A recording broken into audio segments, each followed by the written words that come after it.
Hi friends, இன்றைக்கி special அடை தோசை எங்கள் அம்மா செய்கிறாங்க. அவங்க டம்ளர்லேயே மெஷர்மெண்ட் எடுத்துக்கிட்டு இருந்தாங்க. ஒரு டம்ளருக்கு பாதி அளவு துவரம்பருப்பு, அதுக்கப்புறம் அதில் ஒரு கைப்பிடி பாசிப்பருப்பு, நெக்ஸ்ட்டு ஒரு கைப்பிடி உளுந்து, நெக்ஸ்ட்டு ஒரு கைப்பிடி கடலைப்பருப்பு, ஃபைனலாக ஒரு கைப்பிடி பச்சரிசி போடணும். எல்லாத்தையும் சேர்த்து மிக்ஸ் பண்ணிவிட்டு 4 to 5 டைம்ஸ் நல்லா வாஷ் பண்ணிவிட்டு அதை மூழ்கிற அளவுக்கு தண்ணி ஊற்றி 2 hours ஊற வைக்கணும். நல்லா ஊறினதுக்கப்புறம் மிக்சியில் 1-2 அரைச்சதுக்கப்புறம் அதில் மிளகாத்தூள், உப்பு, பெருங்காயம், சீரகம், கருவேப்பிலை எல்லாத்தையும் சேர்த்து மிக்ஸ் பண்ணிக்கிட்டாங்க. ஃபைனலாக கொஞ்சம் வெங்காயமும் வதக்கி அதில் சேர்த்துக்கிட்டோம்.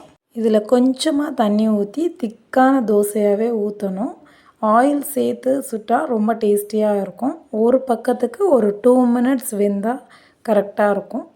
கொஞ்சம் ப்ரௌன் ஆகிற வரைக்கும் வேக விட்டு திருப்பி போட்டுட்டு நெக்ஸ்ட்டு பக்கமும் ஒரு 2 minutes வேக வச்சுட்டு எடுத்துக்கணும்.